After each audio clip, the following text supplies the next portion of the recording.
El convulsionado siglo XIX tuvo para el Perú dos momentos de relativa calma y extraña, sospechosa estabilidad política.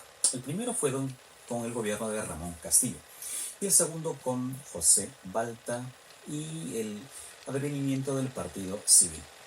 José Balta llegó a la presidencia en 1868 y su gobierno se asocia a la agresiva política ferroviaria, la firma del contrato Dreyfus y la crisis económica que nos tenía al borde de la bancarrota.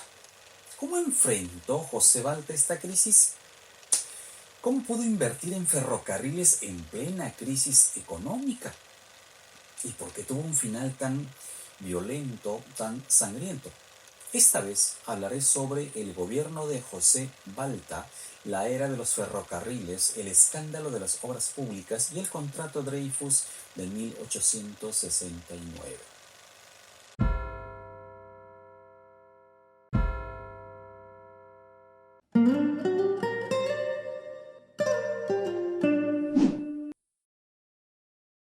Luego de la guerra contra España, Mariano Ignacio Prado intentó quedarse en el poder y por ello promulgó una constitución, la de 1867. Pero la población se enfrentó, se produjeron rebeliones en el norte y en el sur y estas terminaron con su gobierno.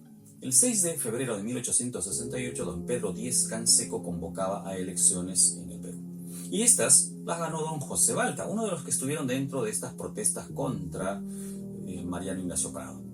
Él, José Balta, asumió la presidencia el 2 de agosto de 1868. Y a los pocos días, exactamente el 13 de agosto de ese año, se produjo uno de los peores terremotos de nuestra historia. ¿Acaso el peor de la etapa republicana? Un movimiento telúrico de 9 grados en magnitud de momento, 40.000 muertos y luego un maremoto terminaron asolando toda la región sur. Pero bueno, el régimen de Balta no es recordado por este terremoto, sino porque en su gobierno se evidenció claramente la crisis económica por nuestra dependencia, excesiva dependencia guanera, por el vicioso sistema de consignatarios que nos estaba asfixiando y por la aparición de nuevos fertilizantes en el mercado europeo. La solución sería radical: quitarle el negocio a los consignatarios. Teníamos un déficit presupuestal de 19 millones de soles, 19 millones de déficit, es decir, casi en la bancarrota a 1868. En esta coyuntura es que el gobierno, se vio obligado a firmar el contrato Dreyfus el 5 de julio de 1869. Y el gobierno peruano lo aprobó el 17 de agosto. Dreyfus había venido adelantando dinero al gobierno peruano desde mayo de 1869, es decir, antes de la presentación formal de las propuestas del contrato. Según el contrato, el que se publicó al final, el que fue ratificado por el Congreso, Dreyfus reemplazaría a los consignatarios existentes en toda Europa.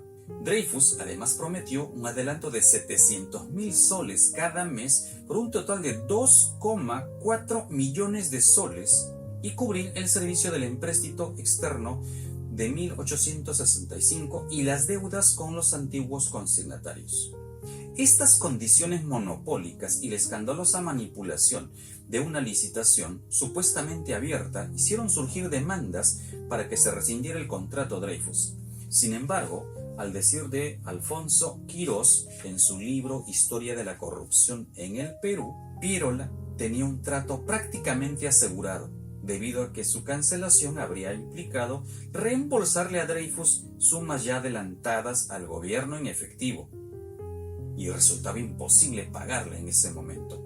Por eso es que se manipuló la licitación que supuestamente estaba abierta y se terminó firmando este contrato. ¿Qué tenía este contrato?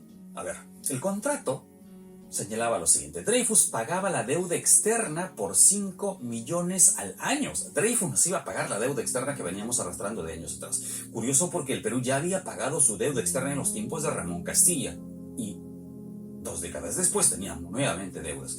Dreyfus además tomaría el monopolio del guano.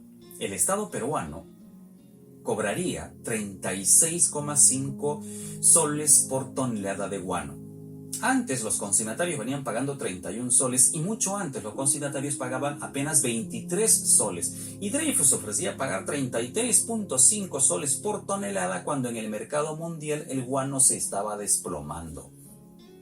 El Estado peruano además se comprometía a venderle 2 millones de toneladas de guano durante los próximos 25 años.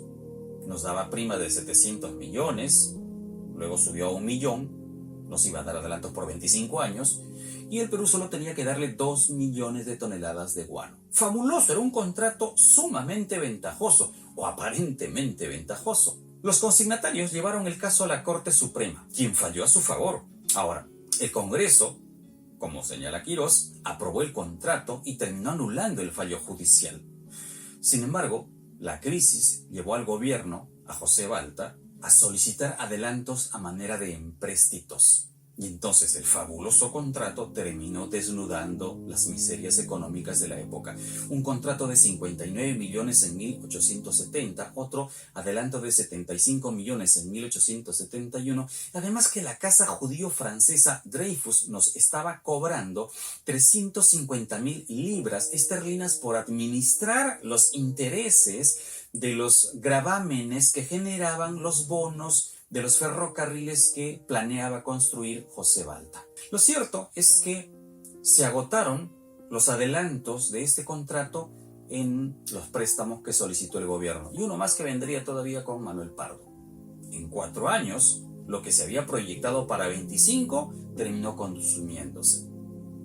Al final, el Estado peruano salió debiendo 36 millones de libras esterlinas, es decir, de una deuda previa de 18 millones, duplicamos a 36 millones y por no pagar los intereses terminamos en un próximo contrato que veremos después, pagando 51 millones de libras esterlinas. Y vaya que el contrato tenía expectativa y fue visto como uno de los mejores contratos de la época. ¿Y cuál fue el destino de tanto dinero? Pues fueron a parar a obras públicas, principalmente a ferrocarriles. Para entonces, con todo el dinero del guano, solo teníamos 3 ferrocarriles. El de Lima-Callao, que sería lo que hoy la Avenida Colonial, el ferrocarril Lima-Chorrillos, que corría por lo que hoy es la Vía Expresa, y un verdadero ferrocarril, el de Tacna a Arica. El primero, el de Lima-Callao, es además el primer ferrocarril de Sudamérica y se planeó en 1833. Empezó a construirse en 1848 y recién se inauguró en 1851. Entonces, vean ustedes el arco que tomó, la cantidad de años que tomó ejecutar este proyecto. Pero en el gobierno de José Balta, en tiempos de crisis, se iniciaron obras para 8 ferrocarriles y se encomendó esta tarea a Enrique Meix.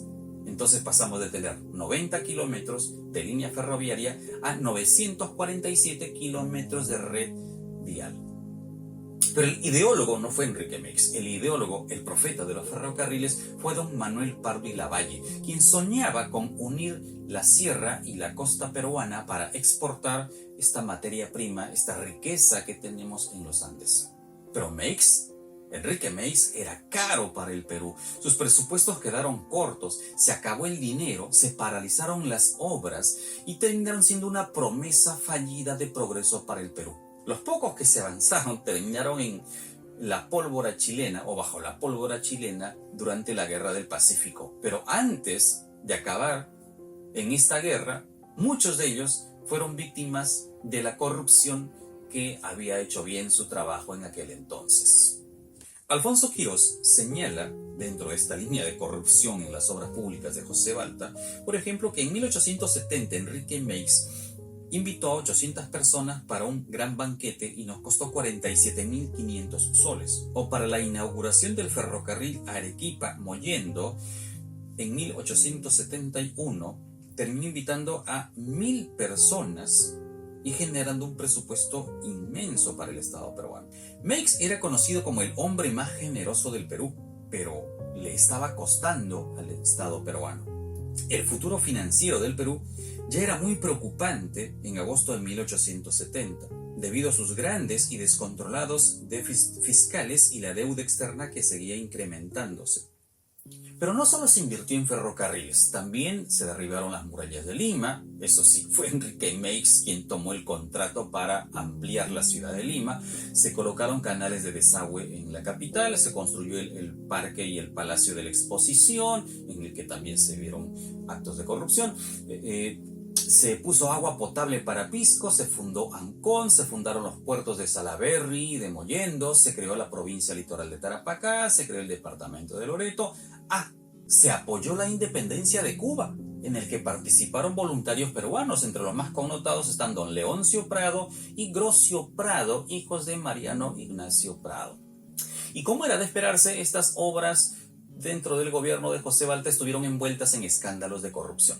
En 1872 se dieron elecciones presidenciales, en las que participó la Sociedad Independencia Electoral, base del Partido Civil, del cual formaba parte don Manuel Pardo y Lavalle, un liberal civil marcado antimilitar para la época y obviamente con anticuerpos entre los políticos tradicionales de ese entonces. Balta apoyaba a José Rufino Echenique.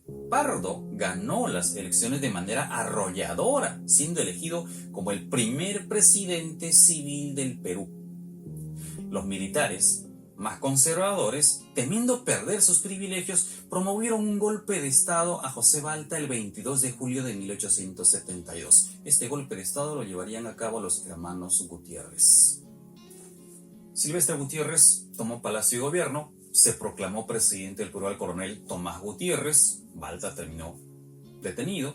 Miguel Grau no aceptó el golpe de Estado, la Marina tampoco apoyó el golpe, el Congreso también lo rechazó, pero el ejército se encargó de cerrar el Parlamento e iniciar una persecución contra todos aquellos que estaban contra el régimen de los hermanos Gutiérrez. Los civilistas también fueron perseguidos. La población salió a las calles, se produjeron enfrentamientos sangrientos, lincharon a Silvestre Gutiérrez. Marceliano Gutiérrez ordenó el fusilamiento de José Balta. Tomás Gutiérrez fue linchado, descuartizado y arrastrado por el centro de Lima. Marceliano fue ultimado en el Callao. Los cadáveres desnudos de los hermanos Gutiérrez fueron colgados en las torres de la catedral y luego arrojados a la hoguera. Es decir, fueron días turbios en estos últimos de julio de 1872. Manuel Pardo asumió el mando en agosto de ese año 1872 y en su primer discurso fue categórico. La bancarrota era inminente y si se querían tomar medidas para salvar al país, estas deberían ser drásticas. Habría que reducir el presupuesto, habría que crear nuevos impuestos y llevar al país a una situación de riesgo. Los millones que había generado el guano se habían diluido. Sirvió para enriquecer a sectores privados, a sectores privilegiados de la capital, casi nada para el resto del país, a quien se tenía no solo de espaldas, sino en el patio trasero de esta gran casa llamada Perú. Las cuestionables obras públicas de Balta dejaban en cuidados intensivos a nuestra economía. La farsa del progreso, sin embargo, no terminaría aquí. Lo peor estaba por venir. Pero esto será parte de otra historia. Recuerda, entender nuestro pasado madura la conciencia de nuestra libertad.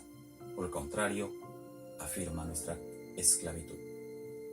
Hasta la próxima.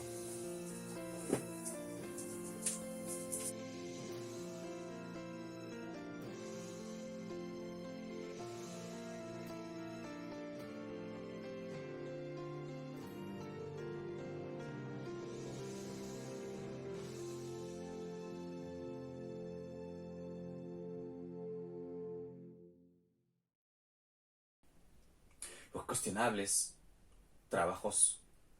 Corta otra vez acá. Ya.